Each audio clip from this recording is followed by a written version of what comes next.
विद्यार्थी मित्रांनो, आज आपण 11 इको 0109 या व्हिडिओ क्रमांकामध्ये अर्थशास्त्रातील मूलभूत संकल्पना प्रकरण क्रमांक 1 यातील जो स्वाध्याय दिलेला आहे त्याबद्दलची माहिती आणि मार्गदर्शन आणि उत्तरे कशी लिहावीत ते या व्हिडिओमध्ये मी तुम्हाला सांगणार आहे।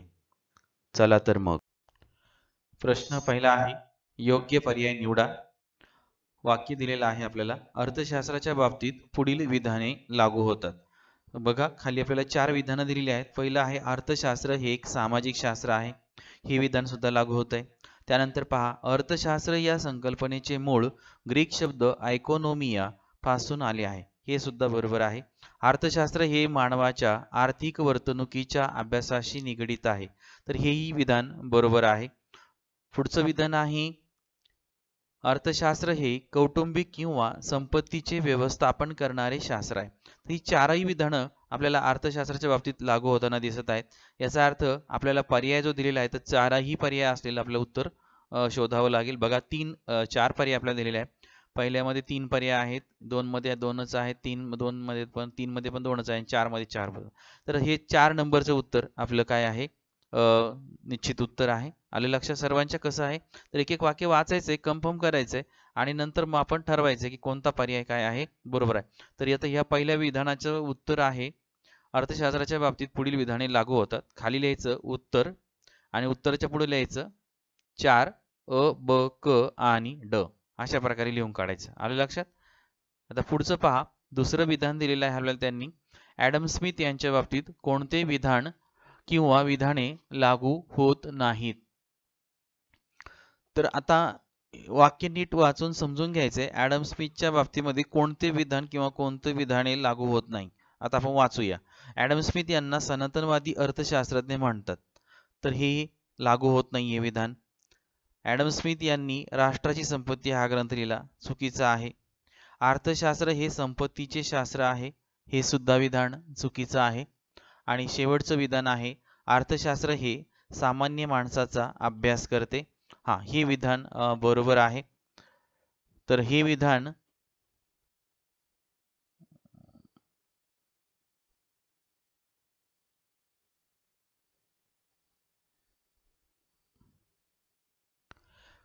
दुसरं वाक्य आपल्याला दिलेलं आहे, ॲडम स्मिथ यांच्या बाबतीत कोणते विधान किंवा विधाने लागू होत नाहीत। कोणतं विधान आहे की खाली 4 पैकी की जे विधान लागू होत नाही। ॲडम स्मिथ यांना सनातनवादी अर्थशास्त्र म्हणतात, म्हणजे हे विधान लागू होत आहे। ॲडम स्मिथ यांनी राष्ट्रीय संपत्ती ग्रंथ लिहिला, हेही विधान लागू होत आहे। अर्थशास्त्र हे संपत्तीचे शास्त्र आहे, हेही विधान लागू होत आहे। अर्थशास्त्र हे सामान्य माणसाचा अभ्यास करते, हा हे विधान मात्र ॲडम स्मिथ यांच्या बाबतीमध्ये लागू होत नाही। आणि म्हणून दुसऱ्याचं उत्तर आहे ड ऑप्शन, अर्थशास्त्र हे सामान्य माणसाचा अभ्यास करते। म्हणून आपण मग उत्तरामध्ये काय लिहायचंय, 2 नंबर उत्तर आणि पुढे लिहायचंय ड, अर्थशास्त्र हे सामान्य माणसाचा अभ्यास करते। आले लक्षात तुमच्या? नंतर तिसरं पहा,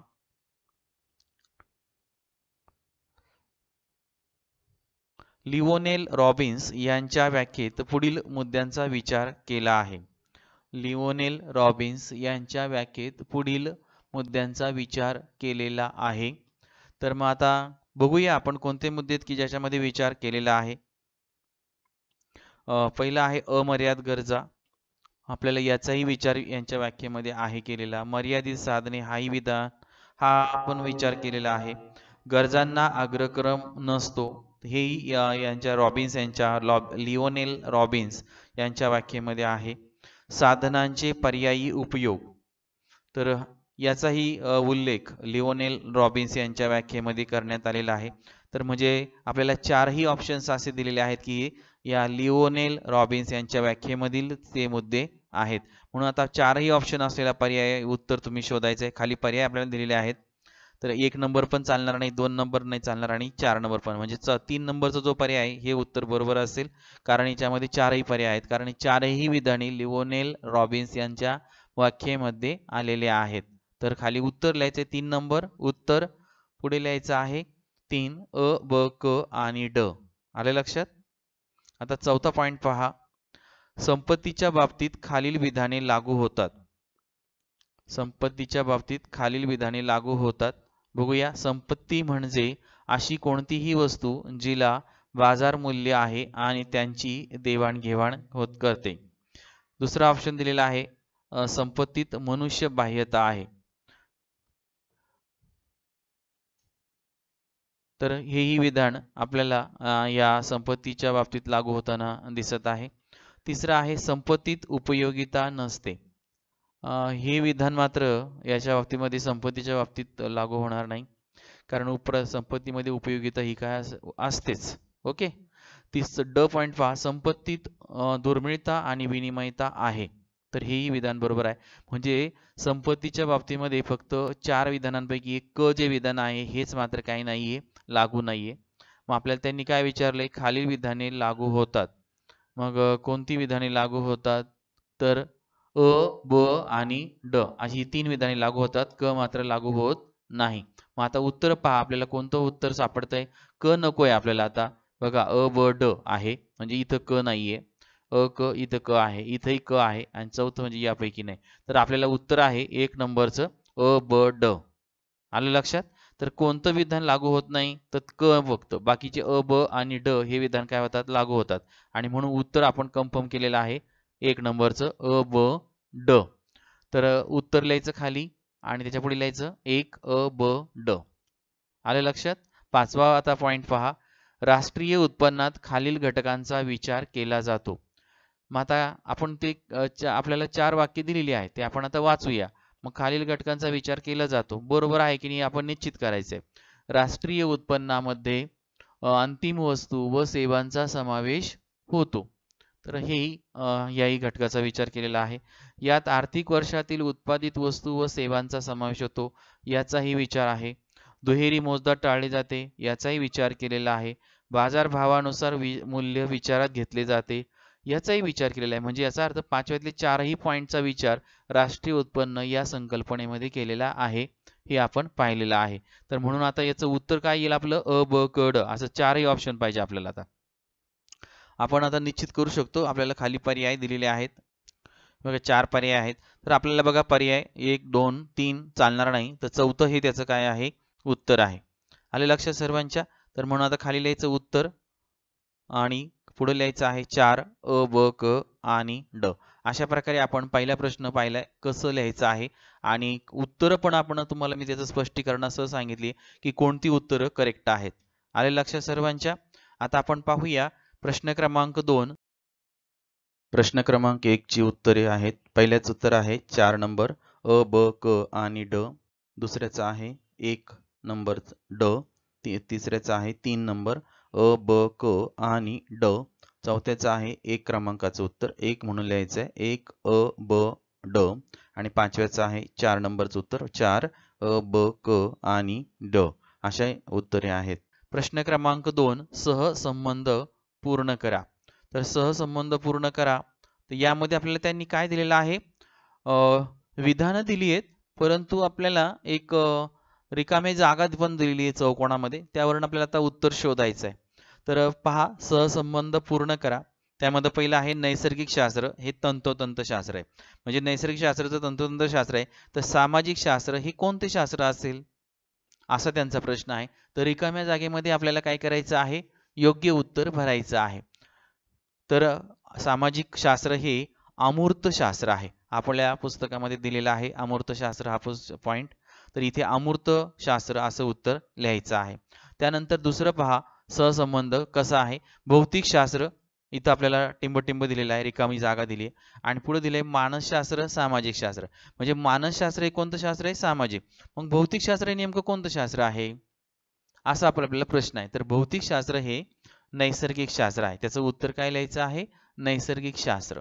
त्याच्यानंतर पुढे 3 नंबर पहा, अर्थशास्त्र कौटिल्य. म्हणजे अर्थशास्त्राचा लेखक, प्राथमिक लेखक आहे भारतीय लेखक अर्थशास्त्र, त्यांनी हा पहिल्यांदा शब्द वापरला. आणि दुसरा आहे शब्द दिलेला आहे राष्ट्राची संपत्ती. मग राष्ट्राची संपत्ती हा शब्द पहिल्यांदा कोणी वापरला, आपण अभ्यासलेला आहे. तर उत्तर आहे त्याचं ॲडम स्मिथ. तर इथे चौकोनामध्ये आपण उत्तर लिहिणार उत्तरपत्रिकेमध्ये.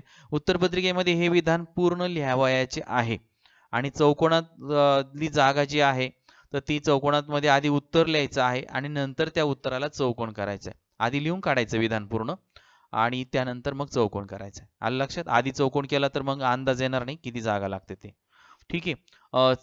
चौथं विधान पहा, आवश्यक गरजा. आता टिंब सांगितलंय. सुखसोयीच्या गरजा धुलाई यंत्र. म्हणजे बघा, सुखसोयीच्या गरजांचं एक उदाहरण दिले आपल्याला, धुलाई यंत्र. मग आता आवश्यक गरजांचं एक उदाहरण द्या. तुमच्या ही आयडिया लक्षात आली पाहिजे की इथं त्यांनी नेमकं आपल्याला काय शोधायला सांगितलंय. पुढच्या एका पॉईंटवरून आपण अंदाज काढायचा. सुखसोयीच्या गरजा म्हटलंय धुलाई यंत्र, म्हणजे सुखसोयीसाठी धुलाई यंत्र हे त्याचं उदाहरण आहे. तर आवश्यक गरजा कोणत्या आहेत की त्याचं उदाहरण आपल्याला या ठिकाणी देता येईल. आपण बघा, तिसरी चौथी पासून आवश्यक गरजा मानवाच्या कोणत्या आहेत हे निश्चित केलेले आहेत. त्यांचे क्रमांक सुद्धा लावलेले आहेत. तिसरी चौथीच्या पुस्तकापासून आहे. आलं लक्षात? अन्न, वस्त्र, निवारा, शिक्षण, आरोग्य आणि मनोरंजन असे हे सगळे क्रम आपल्याला आपण पाहिलेले आहेत. तर पहिला क्रम येतो आपला अन्न, म्हणून इथं उत्तर काय लिहायचं आहे? अन्न. आले लक्षात सर्वांच्या? आता पाचवा प्रश्न पहा. पाचवा पॉइंट आहे विनामूल्य वस्तू, त्याची उपयोगिता मूल्य अशी जोडी दिलेली आहे. तर आर्थिक वस्तू, तर मग काय जोडी येईल? म्हणजे विनामूल्य वस्तू असेल तर त्यामध्ये उपयोगिता मूल्य अधिक असते. उदाहरणार्थ आपण बघतो की पाणी, निसर्गाने आपल्याला पाणी विनामूल्य दिले, परंतु त्याचं उपयोगिता मूल्य मात्र काय आहे? खूप जास्त आहे. आपण पाहिलाय हा पॉइंट, चित्राद्वारे सुद्धा पाहिला. मी तुम्हाला चित्र सुद्धा दाखवलेलं आहे व्हिडिओमध्ये. आठवतंय सर्वांना? तर इथं उपयोगिता मूल्य पाण्याचं जास्त आहे, कारण पाणी नसेल तर आपण जगू शकणार नाही, जिवंत राहू शकणार नाही, आपला काय होईल? मृत्यू होईल. आणि आपण हिऱ्यांचं उदाहरण आहे बघा, एका बाजूला हिऱ्यांचं मूल्य मात्र काय आहे? सर्वात जास्त आहे, परंतु त्याचं उपयोगिता मूल्य काहीच नाही. म्हणजे आपल्याला जीवन जगण्यासाठी जर मृत्यू जर येऊ नये म्हणून हिरे खाऊ शकतो का आपण? नाही. याचा अर्थ त्याचं उपयोगिता मूल्य मात्र काय आहे? शून्य आहे. तर आले लक्षात? आता इथं विनामूल्य वस्तू, उपयोगिता मूल्य अशी जोडी आहे. मग आर्थिक वस्तूला कोणती जोडी येईल नेमकी? आर्थिक वस्तूच्या बाबतीत आपण काय सांगू शकतो? आर्थिक वस्तू, ज्या वस्तू आपण काय करत असतो? खरेदी करत असतो. आले लक्षात? त्या वस्तूंना आपण आर्थिक वस्तू म्हणतो की त्याच्या वस्तू जर आपल्याला घ्यायची असेल तर आपल्याला त्या बदल्यात काहीतरी मोबदला समोरच्या व्यक्तीला द्यावा लागतो. तर इथे आपण काय करत असतो? पैसे समोरच्या व्यक्तीला देतो, मोबदला देत असतो आणि त्यानंतर ती वस्तू आपल्याला काय होत असते? मिळत असते. म्हणजे आर्थिक वस्तू जर प्राप्त करायची असेल तर आपल्याला काहीतरी आदलाबदल करावी लागते. म्हणजेच पैशाची आदलाबदल आपण या ठिकाणी करतो. तर इथे आदलाबदल असा शब्द तुम्ही लिहायचा आहे. असं एक उत्तर त्या ठिकाणी तुम्ही लिहायचं आहे. आले लक्षात? प्रश्न क्रमांक आपण 2, सहसंबंध पूर्ण करा. याबद्दल मी तुम्हाला आता माहिती सांगितली आहे. प्रश्न क्रमांक 2 ची उत्तरे आहेत. पहिला आहे अमूर्त विज्ञान, 2 नैसर्गिक शास्त्र, 3 ॲडम स्मिथ, 4 अन्न, 5 अदलाबदलातील किंमत. प्रश्न क्रमांक 3, 1 वडिलांनी मला दुचाकी गाडी विकत घेऊन दिली, त्यामुळे माझ्या रोजच्या प्रवासाची गरज भागते. तर या विधानामध्ये संकल्पना कोणती आहे ते आपण ओळखायचं आहे. तर त्याच्यामध्ये संकल्पना आहे वैयक्तिक इच्छा आणि संकल्पनेचे स्पष्टीकरण त्याखाली लिहायचं आहे. वैयक्तिक इच्छा ही अशी इच्छा असते की जी वैयक्तिक पातळीवर समाधानी असेल. तुम्ही यामध्ये अधिक काही ऍड करू शकता. दुसरं विधान आहे आपलं दिलेलं, रमेशच्या कुटुंबाच्या वार्षिक उत्पन्नाचा अभ्यास. यामध्ये पहा, ओळखलेली संकल्पना सूक्ष्म आर्थिक चल, म्हणजे एकट्याच कुटुंबाचा, रमेशच्याच कुटुंबाचा अभ्यास केलेला आहे, म्हणून इथे सूक्ष्म आर्थिक घटक वापरण्यात आलेला आहे. सूक्ष्म आर्थिक घटकाचे परिवर्तनशील घटक म्हणजेच विशिष्ट आर्थिक घटक, विशिष्ट कुटुंब, विशिष्ट उद्योग इत्यादी सारख्या स्वतंत्र आर्थिक घटकाच्या वर्तनाचे वर्णन करण्यासाठी हे वापरले जाते. इथे प्रत्येक कुटुंबाचा अभ्यास, सगळ्या कुटुंबाचा अभ्यास करण्यापेक्षा फक्त एकाच कुटुंबाचा अभ्यास या विधानामध्ये आपल्याला केलेला काय होतो? दिसतो. आणि म्हणून हे सूक्ष्म आर्थिक चल आहे किंवा त्याला आपण सूक्ष्म अर्थशास्त्राचा अभ्यास असा सुद्धा पॉइंट लिहू शकतो. तिसरा पॉइंट आहे आर्थिक वर्ष 2018-19च्या आकडेवारीनुसार देशातील वस्तू व सेवांच्या उत्पादनात 20% वृद्धी झाली.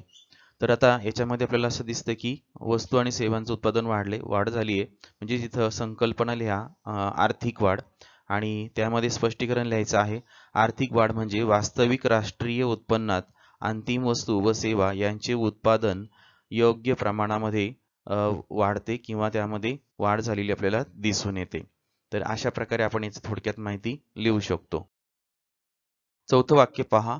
करुणाची आई तिच्या पगारातून दरमहा रुपये 1000 वाचवते. आता इथे आपल्याला वाचवते आहे म्हणजेच आपण लगेच लक्षात येतं की बचत झालेली आहे.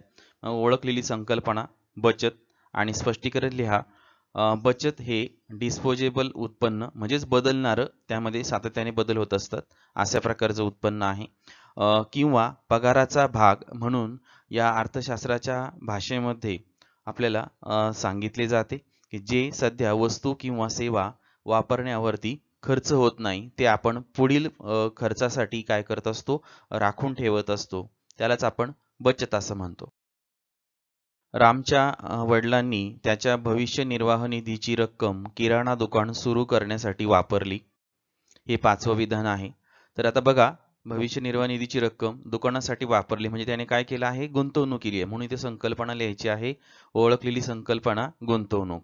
स्पष्टीकरण पहा. गुंतवणुकीचा अर्थ बचतीच्या जमावाच्या माध्यमातून भांडवल मालमत्ता तयार करणे आणि मोठ्या प्रमाणामध्ये व्यवसाय करणे. प्रश्न 4था आहे संपत्तीची वैशिष्ट्ये. तर आपण संपत्तीची वैशिष्ट्ये व्हिडिओ क्रमांक 11 इकॉनॉमिक 01 आणि 05 यामध्ये पाहिलेली आहेत. तुमच्या वहीमध्ये तुम्ही लिहून काढलेली असतील तर वहीमध्ये पण पाहू शकता किंवा हा पुन्हा व्हिडिओ पहा. दुसरा आहे प्रश्न मानवी गरजांची वैशिष्ट्ये. तर हा व्हिडिओ तयार केलेला आहे 11 इको 0103. तर हा व्हिडिओ तुम्ही पाहू शकता किंवा वहीमध्ये लिहिलेल्या नोट्स सुद्धा पाहू शकता. विद्यार्थी मित्रांनो, 5वा जो प्रश्न दिलेला आहे तो कसा लिहावा याबद्दल मी तुम्हाला थोडक्यात माहिती सांगत आहे. आपण खालील विधानाशी सहमत आहात किंवा असहमत आहात याबद्दल सहकारण स्पष्ट करा. इथे आपल्याला सहमत आहे की नाही हे सांगायचं आहे किंवा असहमत आहे की नाही हे एक सांगायचं आहे. तर उत्तर कसं लिहायचं याचा मी नमुना या ठिकाणी दाखवलेला आहे. पहिलंच विधान आहे आपलं, सर्वच गरजा एकाच वेळी पूर्ण होत असतात. उत्तर याचप्रमाणे उत्तर आपल्याला परीक्षेमध्ये लिहायचं आहे, हे नीट लक्षात ठेवा. उत्तर पहिलं विधान पहिलं वाक्य लिहायचंय, नाही मी वरील विधानाशी सहमत नाही अशी पहिली ओळ लिहायची. त्यानंतर दुसऱ्या ओळीपासून परत आपल्या उत्तराला सुरुवात करायची आहे. कारण मग आता ती कारणं त्यांनी सांगितली, सहकारण स्पष्ट करा. तर कारण त्याला नंबर द्यायचा आहे 1. मानवाची इच्छा मानवाच्या गरजा या अमर्यादित आहेत आणि मानव गरजा पूर्ण करण्याचे साधन तुलनात्मक दृष्ट्या मर्यादित आहेत. म्हणजे याचा अर्थ काय की साधनं आपल्याला कमी पडत आहेत आणि गरजा मात्र आपल्या काय आहेत, जास्त होताना दिसत आहेत. दुसरं आहे विधान, व्यक्तीच्या गरजा अमर्यादित असल्या तरी सुरुवातीला व्यक्ती समाधानी होण्यासाठी आपापसात स्पर्धा करू इच्छित आहे. उदाहरणार्थ एखाद्या व्यक्तीला फ्रीज किंवा टीव्ही हवा असतो किंवा त्याच वेळी इतर काही वस्तूही हव्या असतात, परंतु तो मर्यादित आर्थिक स्रोत असल्यामुळे सर्व विकत घेऊ शकत नाही. अशा प्रकारे सर्व इच्छित गोष्टी एकाच वेळी पूर्ण होऊ शकत नाहीत. दुसरं विधान पहा, मानवी गरजा ह्या हवामान व पसंती क्रमानुसार बदलत असतात.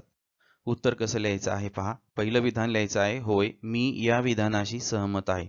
हे पहिल्या ओळीला लिहिल्यानंतर दुसऱ्या ओळीपासून त्याची कारणं लिहायला सुरुवात करायची. खाली म्हणायचे कारण 1. मानवाला चव, आवड आणि प्राधान्यानुसार बदलण्याची गरज असते. 2. मानवाला ऋतूतील बदलाप्रमाणे बदल हवा असतो. उदा. एखाद्या व्यक्तीला पावसाळ्यात छत्री हवी असते, परंतु हिवाळ्यामध्ये लोकरीचे कपडे पाहिजे असतात. 3. व्यक्तिगत आवडी, सवयी, प्राधान्यानुसार बदल हवा असतो.